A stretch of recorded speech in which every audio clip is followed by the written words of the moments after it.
untuk bergabung ke Bawaslu, pemirsa. Kita saksikan. Kita mulai ya, teman-teman semua. Bismillah. Assalamualaikum warahmatullahi wabarakatuh.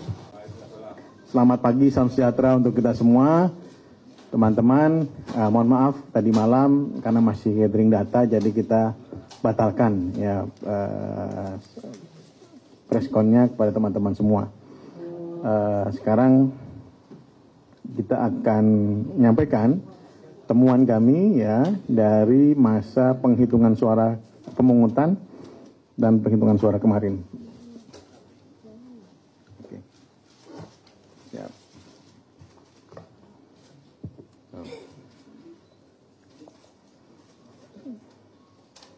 Kita mulai ya, Bapak Ibu. Sudah? Ya. Ini saya bacakan, itu Teh Loli baca juga nih. Oke. Di samping kanan ada Bu Loli Suhenti, samping kiri Pak Buadi, untuk kemudian menyampaikan beberapa hal temuan dari Bawaslu mengenai masalah pemungutan suara dan penghitungan suara. Teman-teman semua, Bawaslu mengidentifikasi 13 permasalahan pada pelaksanaan pemungutan suara dan 6 permasalahan pada pelaksanaan penghitungan suara. Data berdasarkan hasil patroli pengawasan di 38 provinsi yang dituangkan melalui aplikasi Sistem Informasi Pengawasan Pemilu atau SIWASLU hingga 15 Februari pukul 6 pagi hari ini. Tren masalah tersebut adalah sebagai berikut. Mungkin Bu Loli akan membacakan. Silakan Bu Loli. 13 masalah pemungutan suara. 1. Terdapat 37.466 TPS mengalami pembukaan pemungutan suara dimulai lebih dari pukul 7 pagi.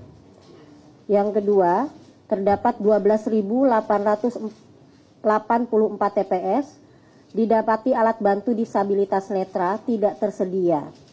Yang ketiga, terdapat 10.496 TPS yang logistik pemungutan suara tidak lengkap. Terdapat 8.219 TPS yang didapati adanya pemilih khusus yang menggunakan hak pilihnya tidak sesuai dengan domisili kelurahan dalam KTP elektronik. Terdapat 6.084 TPS yang mengalami surat suara tertukar. Terdapat 5.836 TPS didapati ada pendamping pemilih penyandang disabilitas yang tidak menandatangani surat pernyataan pendamping. Terdapat 5.449 TPS yang didapati KPPS tidak menjelaskan tentang tata cara pelaksanaan pemungutan dan penghitungan suara. Terdapat 3.724 TPS didapati papan pengumuman DPT tidak terpasang di sekitar TPS dan tidak memuat pemilih yang ditandai bagi pemilih yang sudah tidak memenuhi syarat. Terdapat 3.521 TPS didapati saksi mengenakan atribut yang memuat unsur atau nomor urut pasangan calon partai politik atau calon DPD. Terdapat 2.632 TPS didapati adanya mobilisasi dan atau mengarahkan pilihan pemilih oleh tim sukses, peserta pemilu dan atau penyelenggara untuk menggunakan hak pilihnya di TPS.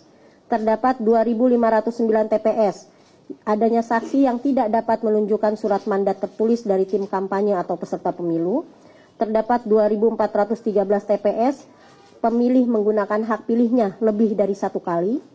Dan terdapat 2.271 TPS terjadi intimidasi kepada pemilih dan atau kepada penyelenggara pemilu di TPS. 6 masalah pemungutan suara. Kalau tadi masalah pemungutan suara, sekarang 6 masalah penghitungan suara. Terdapat 11.233 TPS. Adanya sirekap yang tidak dapat diakses oleh pengawas pemilu, saksi dan atau masyarakat. Terdapat 3.463 TPS melakukan penghitungan suara dimulai sebelum waktu pemungutan suara selesai di pukul 1 waktu Indonesia bagian Barat. Terdapat 2.162 TPS adanya ketidaksesuaian jumlah hasil penghitungan surat suara yang sah dan surat suara yang tidak sah dengan jumlah pemilih yang menggunakan hak pilih. Terdapat 1.895 TPS yang didapati pengawas TPS tidak diberikan model C hasil atau salinan. Terdapat 1.888 TPS, saksi, pengawas TPS, dan warga masyarakat tidak dapat menyaksikan proses penghitungan suara secara jelas. Terdapat 1.473 TPS, adanya intimidasi terhadap penyelenggara. Tindak lanjut, silakan Bang Puadi. Baik, dari semua yang disampaikan oleh Pak Bagja dan Bu Loli, ini ada tindak lanjut hasil pengawasan terhadap permasalahan pemungutan suara. Jajaran pengawas pemilu menyampaikan tindak lanjut, ada 4 hal ya, tindak lanjut hasil pengawasan. Yang pertama, menyampaikan saran kepada KPPS agar pemungutan suara dimulai sesuai waktu pada ketentuan, yaitu pukul 7, serta dapat diselesaikan sesuai dengan waktu yang telah ditentukan oleh peraturan perundang-undangan. Kemudian melengkapi perlengkapan berupa alat bantu disabilitas netra ya di TPS. Kemudian melengkapi adanya logistik pemungutan suara yang tidak lengkap sebelum dimulainya pemungutan suara. Kemudian memastikan pendamping pemilih penyandang disabilitas agar menandatangani surat pernyataan pendamping. Jadi ada formulir model C pendamping KPU. Kemudian menjelaskan kepada pemilih tentang tata cara pelaksanaan pemungutan suara dan penghitungan suara. Dilanjutkan papan pengumuman DPT dipasang di sekitar TPS dan menandai bagi pemilih yang sudah tidak memenuhi syarat, dan memastikan pemilih kasus menggunakan hak pilihnya sesuai dengan domisili kelurahan dalam KTPL dengan memperhatikan nilai-nilai menjaga hak pilih. Kemudian yang kedua, menyampaikan saran kepada saksi agar tidak mengenakan atribut yang memuat unsur atau nomor urut pasangan calon atau partai politik, kemudian atau DPD, dan menunjukkan surat mandat tertulis dari tim kampanye atau peserta pemilu. Yang ketiga, menyampaikan saran kepada para pihak agar tidak melakukan tindakan yang mengarahkan pilihan pemilih dan tidak intimidasi kepada pemilih dan atau penyelenggara pemilu di TPS. Kemudian yang keempat, melakukan pemeriksaan dan pencermatan melalui menyampaikan kepada pengawas pemilu kecamatan untuk memeriksa dan mengkaji dugaan pelanggaran pemilu terhadap pemilih yang menggunakan hak pilih lebih dari 1 kali, dan kemudian menghentikan sementara proses pemungutan suara, menyampaikan kepada Panwas Kecamatan, kemudian pengawas pemilu kecamatan melalui pleno mengenai surat suara yang tertukar dalam rangka mengeluarkan rekomendasi untuk menyelamatkan suara pemilih.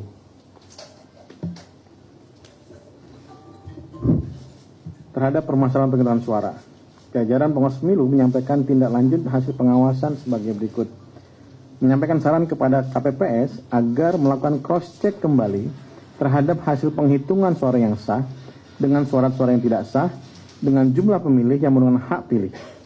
Ini mengocek antara DPT, DPTB, dan juga DPK. Hasil cross-check kemudian menjadi bahan perbaikan kepada KPPS melakukan pembetulan sebelum batas penghitungan suara selesai dilaksanakan. Dan memastikan sirekap tidak dapat diakses oleh pengawas pemilu dan atau masyarakat. Jadi ada yang pada saat penghitungan kita tidak dapat mengakses misalnya sirekap di lapangan.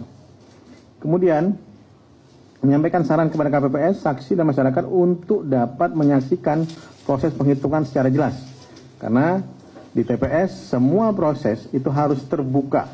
Tidak ada kemudian dengan alasan gelap, kemudian tidak bisa terpantau, tidak bisa terlihat surat suara yang sudah tercoblos atau tidak. Kenapa demikian? Karena harus dipastikan surat-suara tersebut tercoblos atau kemudian tidak sah atau coblosannya 2 kali atau 3 kali. Nah, itu juga perlu, ataupun beberapa kali. Ada juga yang menarik sampai ada yang melubangi misalnya melubangi surat suara. Ini sah atau tidak? Kenapa? Ini biar dipastikan nanti hasilnya seperti apa. Berkoordinasi dengan berbagai pihak untuk dapat mematuhi aturan, khususnya bebas intimidasi kepada penyelenggara. Ini bukan hanya terhadap pengawas, tapi juga terhadap KPPS. Jadi kami berkoordinasi dengan teman-teman kepolisian dan pihak keamanan agar teman-teman KPPS, teman-teman pengawas TPS itu dilindungi oleh aparat keamanan. Saat ini jajaran pengawas pemilu juga melakukan penelitian dan pemeriksaan terhadap potensi pemungutan suara ulang dan penghitungan suara ulang, dan juga mungkin lanjutan, pemungutan dan penghitungan suara lanjutan dan susulan, bagi KPPS yang telah selesai melakukan penghitungan suara. Yang terakhir, saudara sekalian, soal Sirekap ya.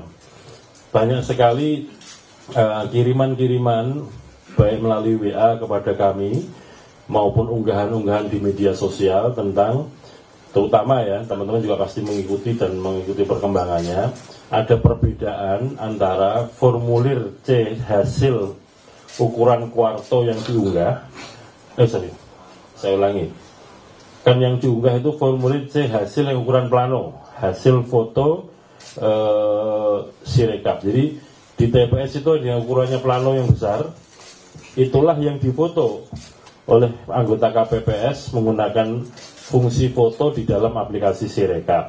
Itu yang diunggah.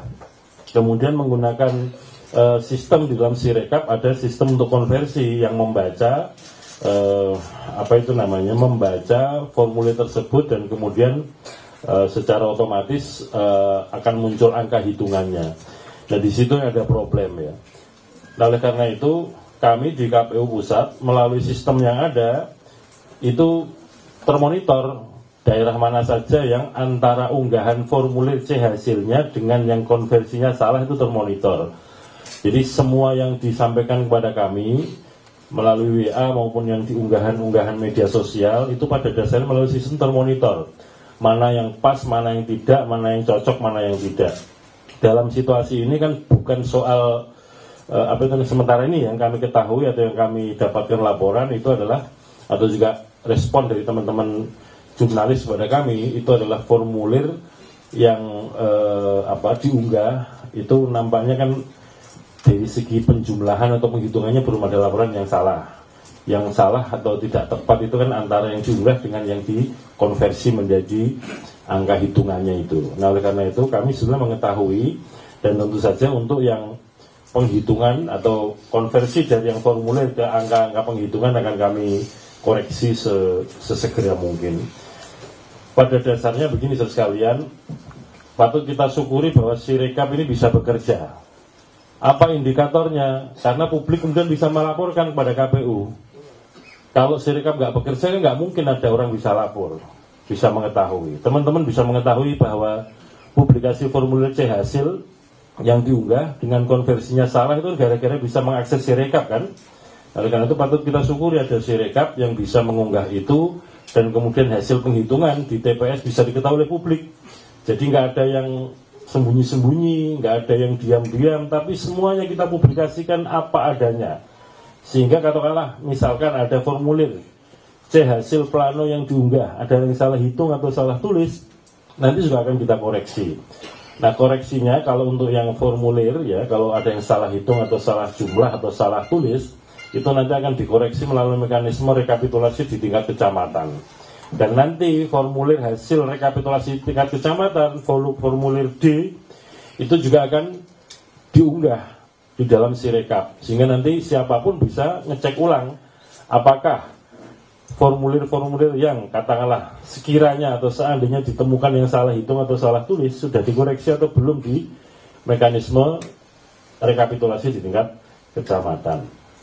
Namun demikian untuk yang katakanlah sebagai sistem tidak tepat ketika membaca formulir kemudian dikonversi menjadi perolehan suara, itu tentu kami akan segera lakukan koreksi. Tapi publikasi formulir C hasil akan kita lanjutkan terus supaya apa? Publik mengetahui terus menerus sampai batas akhir, dalam arti formulir C hasil yang ukurannya plano itu bisa diunggah semua dan diketahui oleh semua pihak. Jadi teman-teman jurnalis, para pemilih, para peserta pemilu bisa mengakses itu melalui link website yang kita siapkan, bisa dibaca di tingkat TPS dan kemudian bisa di-download, sehingga boleh dikatakan ya alhamdulillah patut kita syukuri Sirekap berjalan. Sekali lagi, kalau tidak ada Sirekap tentu situasinya gelap, tidak bisa kita ketahui perolehan suara sesungguhnya berapa yang kemudian ditulis di dalam formulir dan kemudian diunggah ke Sirekap. Bahwa ada kelemahan-kelemahan tentu kami akan segera koreksi, dan kami mohon maaf kalau hasil pembacaannya kurang sempurna dan menimbulkan publikasi hitungannya hitungan hasil konversi dari formulir ke hitungan belum sesuai. Sekali lagi pada intinya kami ini di KPU masih manusia-manusia biasa yang sangat mungkin salah, tapi kami pastikan kalau yang salah-salah pasti akan dikoreksi. Yang paling penting KPU ini nggak boleh bohong dan harus ngomong jujur, itu aja yang paling penting. Dan sekali lagi, siapapun, teman-teman jurnalis, pemilih, masyarakat luas, komplain soal ini karena apa? Sekali lagi, karena bisa membaca Sirekap, bisa mengakses Sirekap. Kalau tidak ada Sirekap, ya nggak mungkin bisa tahu publikasi formulir-formulir di tingkat TPS tersebut. Setidak-tidaknya sampai dengan sekarang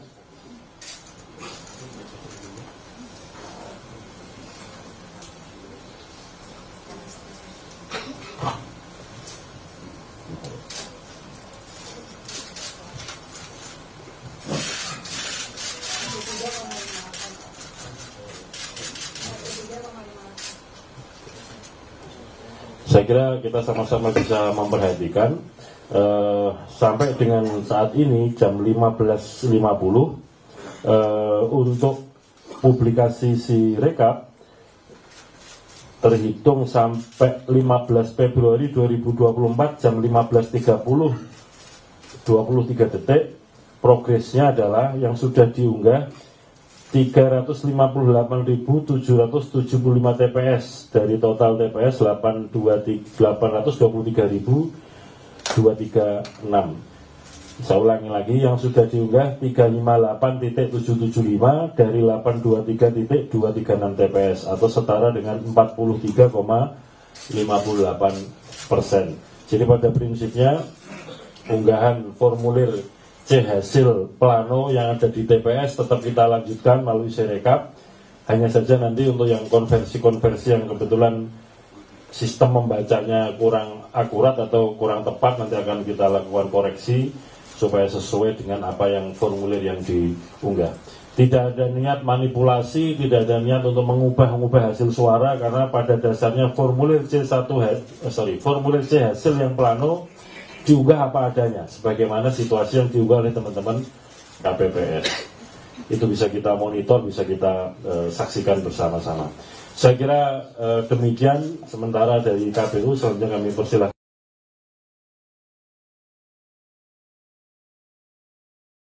Dari TPS 85 di Jakarta. Jadi lihat ini hasil perhitungan nomor urut 1 itu 99, nomor urut 2 58, nomor urut 3 87. Tapi setelah diupload di aplikasi Sirekap, Anies Rashid Baswedan nomor 1 turun dari 99 jadi 44, Prabowo naik dari 58 jadi 948, dan Ganjar tetap jadi 87. Informasi disampaikan secara real 14 Februari jam 22:23 waktu Jakarta. Terima kasih.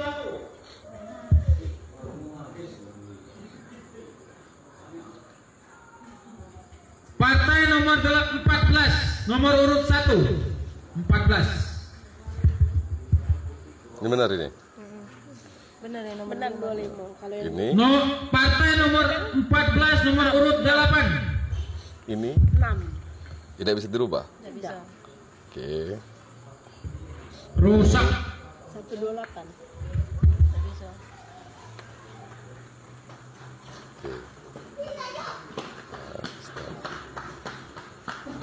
Rusak.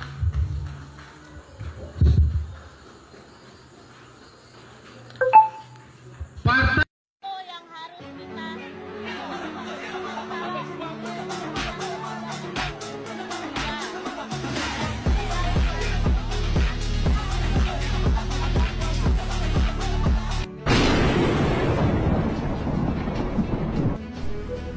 diberitahukan informasi dari TPS 106 RT 012 RW 07 Kelurahan Cengkareng Barat, Kecamatan Cengkareng.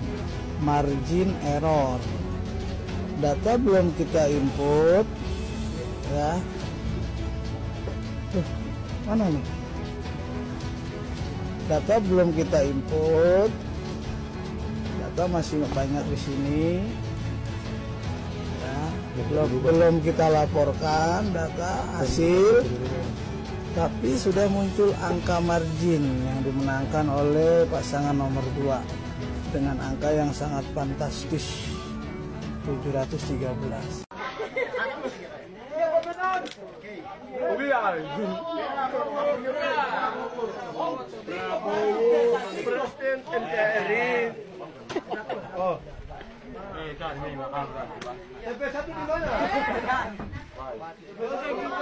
Mas, verán, ini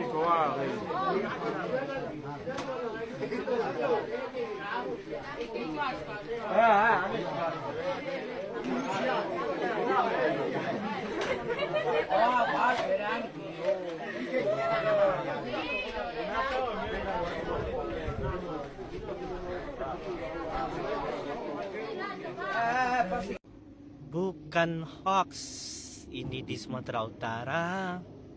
Kita bisa cek tuh ya, nomor 1 113, nomor 2 056, tapi di sini seperti 856 dan 03 020. Dan di hasil rekapitulasinya kita bisa lihat cereng 117 805. Jadi kenapa bisa begini tuh, padahal ini 856 tuh harusnya 056, jadi 805. Tolong KPU perbaiki biar tidak ada fitnah di antara semuanya. Jakarta, Cakung 108, Prabowo 74. Oke, Ganjar 16 kan. Ini daerahnya Cakung, Pulau Gebang. TPS berapa nih Bang? 54. Ini kota ketemuan ini. Pilpres Cakung, Pulau Gebang sama ya guys, 054. Oke, Jakarta Timur. Ini hasilnya nih. Ini bawah nih. 01 08. Oke, sama ya kan? Ini 74. Ini emang 74 juga sih, tapi ditambah 8-nya ini. 748. Ya Allah. Ini 16. Di sini tambah 0 juga 160. Hah, gila.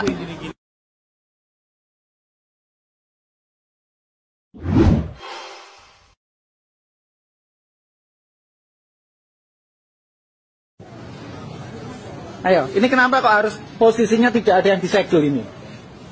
Kenapa posisi kotak suara dari TPS tidak ada yang disegel? Sama mau enggak kalau ini melanggar aturan? Mau enggak? Sama dari PPS Pinang Suwine. Kok masih enggak tahu bahwa ini itu melanggar aturan? Dan yang enggak disegel ini perintah sama enggak? Ini sudah disegel enggak? Sudah, sampai lihat tuh disegel ini. Barusan disegel, iya. Berarti semuanya disegel di kelurahan. Loh, sudah ada disegel Pak. Sudah ada disegel sana. Diperbaiki ya di itu, Panwas lihat. Tidak boleh. Dari TPS kotak suara itu hanya boleh dibuka KPU. Kotak suara dari TPS harus posisi tersegel. Yang bisa buka hanya KPU. Disaksikan pengawas, Babinsa, Babin Kamtipnas. Iya enggak? Iya. Tinggal sekarang ditanya dari KPPS saja. Enggak, saya enggak tanya KPPS. Sampai sebagai KPPS harusnya ngasih arahan enggak? Ya tak kasih arahan. Kenapa enggak sampai arahkan? Kenapa enggak sampai tekankan bahwa TPS itu ada kotak suara itu harus posisi tersegel dan tidak boleh dibuka kecuali oleh KPU disaksikan saksi. Ada saksi enggak di sini? Ada saksi enggak di sini? Mana saksinya? Semua TPS itu maksimum tuh 300 suara. Kok ada laporan seolah-olah eselon yang mendapatkan 800, 700. Ini gila udah. Ini pemilu gila ini. Ya kan? Benar saja. Temuan perbedaan lainnya antara tabulasi website dan hitungan manual di aplikasi Sirekap juga ditemukan di TPS 004 Sampang, Jawa Timur. Di tabulasi web KPU, Anies Muhaimin sama sekali tidak mendapat suara. Sementara di hitungan manual mereka memperoleh 153 suara. Di sisi lain, di tabulasi web KPU Prabowo Gibran mendapat 536 suara, padahal di hitungan manual paslon 02 hanya memperoleh 82 suara. Perbedaan hasil juga dialami oleh Ganjar Mahfud di tabulasi web KPU. Paslon 03 ini mendapat 50 suara, sedangkan di hitungan manual mereka memperoleh 13 suara. Akibatnya, keandalan Sirekap menimbulkan keraguan publik, termasuk pakar dan pemerhati pemilu. Mereka menilai aplikasi Sirekap berpeluang membuka celah kecurangan, salah satunya berupa penggelembungan suara. Nah, ini sebetulnya yang kita khawatirkan. Akhirnya kan masyarakat jadi curiga gitu ya dengan proses proses. Ya, pemirsa, seorang saksi TPS di Kabupaten Halmahera Barat, Maluku Utara, kepergok melakukan pencoblosan sebanyak 15 surat suara sisa. Setelah ditelusuri, pelaku juga melakukan pencoblosan yang sama di TPS lainnya.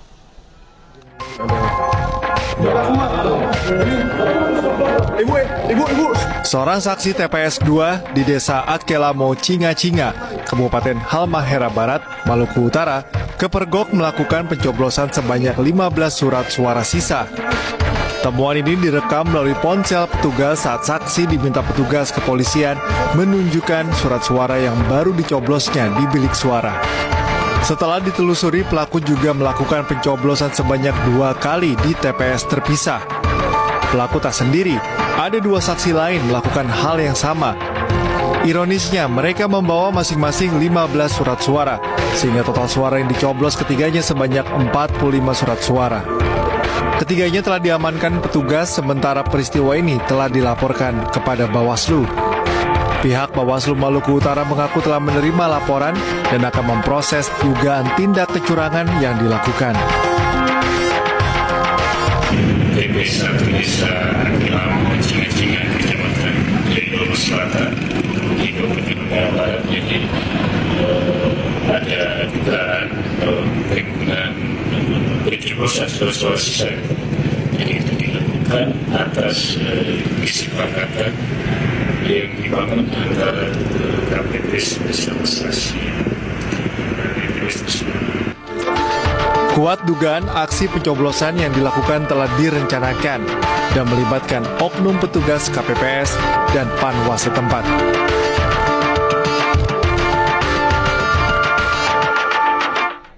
Apa yang menarik, ini datanya hampir sama. Prabowo Gibran angkanya 51,5%, Anies di sini lebih tinggi, 36,67%, sedangkan Mas Ganjar itu datanya masih 11%, yaitu mencapai 2,119 juta. Ini adalah, dan suara yang masuk itu baru 18 juta. Ya, jadi ada perbedaan, suara yang masuk di KPU jauh lebih tinggi, dan suara masuk yang di tim Amin baru sekitar 18 juta. Ini yang menurut saya sangat menarik.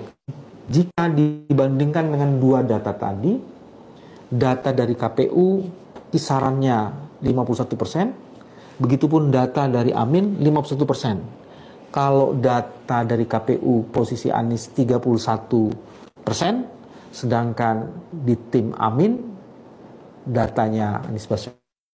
Ini data mutakhirnya. Sekarang kita lihat informasi yang lain. Teman-teman, kami melakukan kajian dan memverifikasi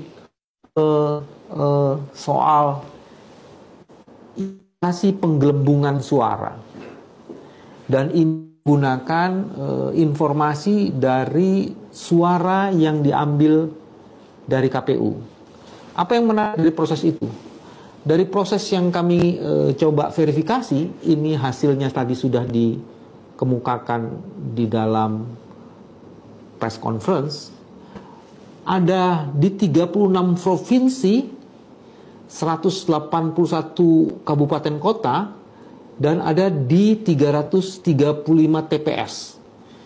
Ini total yang diperiksa hasilnya.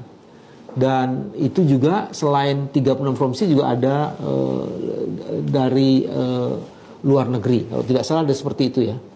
Nah, proporsinya kalau melihat sebaran penggelembungan suara, ternyata dia ada di 94% karena mencapai 36 provinsi.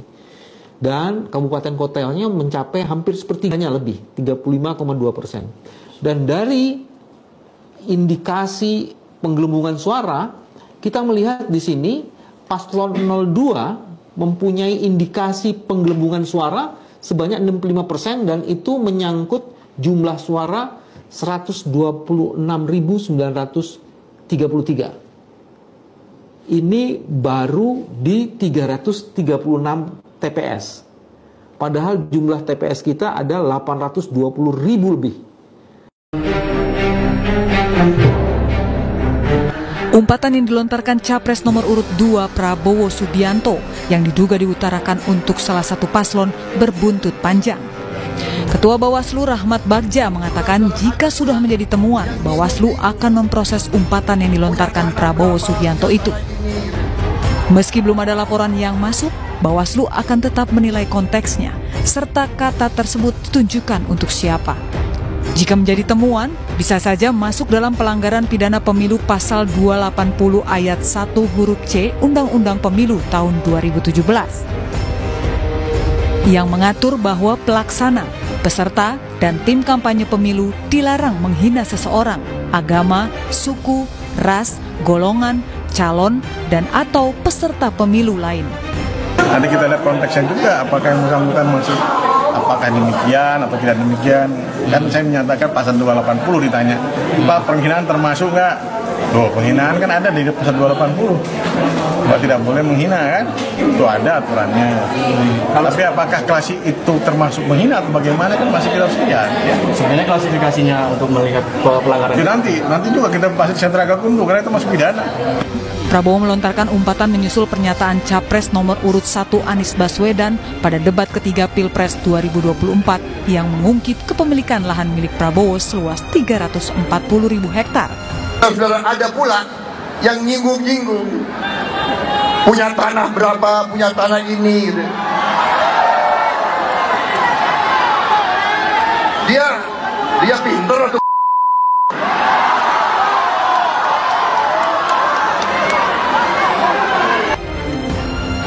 Selain umpatan yang dilontarkan Capres Prabowo Subianto, Bawaslu juga menerima laporan terkait Capres nomor urut 1 Anies Baswedan yang dituduh menyebarkan fitnah dengan menyebutkan lahan milik Prabowo Subianto sebesar 340.000 hektar pada debat ketiga Pilpres 2024. Laporan tersebut hingga kini masih diproses karena Bawaslu memiliki waktu 14 hari untuk mengkaji. Hingga awal Januari 2024, Bawaslu sudah menerima 777 laporan dugaan pelanggaran pemilu. Bawaslu membagi pelanggaran dalam 2 kelompok, yaitu pelanggaran administrasi dan pelanggaran pidana. Tim Liputan iNews melaporkan.